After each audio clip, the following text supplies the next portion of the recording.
India is a diverse country. We have different religion, culture, a lot of beliefs and tradition that we follow.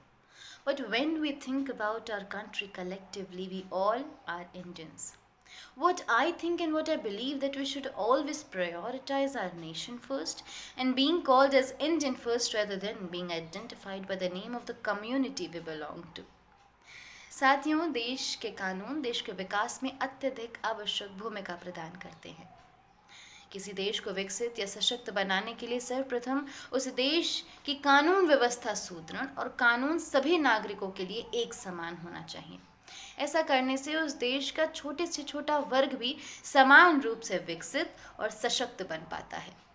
अगर किसी देश का एक छोटा वर्ग भी अशिक्षित या अविकसित रह जाता है तो वो छोटा वर्ग ही उस देश में गंभीर दरार लाने की आशंका प्रकट कर सकता है।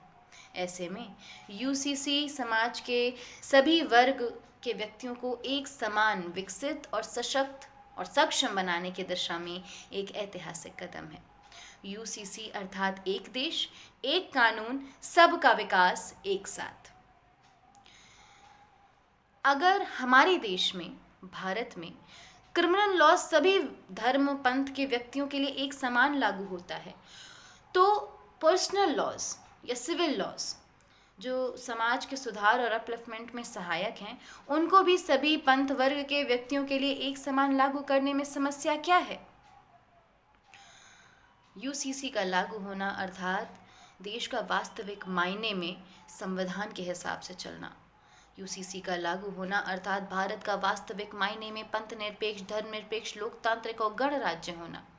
एक ऐसा देश जहाँ का संविधान भारत के सभी नागरिकों के लिए समान मौलिक अधिकारों और कर्तव्यों के स्तंभ पर टिका हो। ऐसे देश में एक वर्ग की महिला के लिए तो विवाह की न्यूनतम आयु 18 वर्ष रखी जाती है, वहीं किसी और धर्म पंथ वर्ग की महिला के लिए विवाह की न्यूनतम आयु 14 वर्ष रखी जाती है। क्या ये उचित है? क्या ये समानता के परिप्रेक्ष्य से उचित है? क्या ये समानता का परिचय देता है? क्या पर्सनल लॉज के नाम पर विवाह जैसे पवित्र बंधन को मात्र मामूली 3 शब्दों से खारिज कर देना उचित है? क्या विरासत के विभाजन में स्त्री और पुरुष का भेदभाव करना उचित है? क्या एक व्यक्ति का एक से अधिक विवाह करना सामाजिक दृष्टिकोण से उचित है? क्या स्त्री के अधिकारों का हनन करना उचित है? जो देश या व्यक्ति समय के साथ नहीं चलता है वो पिछड़ कर रह जाता है और यूसीसी समय की मांग है। भारत के ओवरऑल डेवलपमेंट के लिए, खास करके नारी सशक्तिकरण के लिए हमारे देश के हर राज्य में यूसीसी का लागू होना अति आवश्यक है। जैसा कि हम सभी जानते हैं कि India is a diverse country. ऐसे में विकसित भारत 2047 के लक्ष्य को भेदने के लिए हमें भारत के धनुष पर एकता के तरकश से कानून का बाण साधना ही होगा।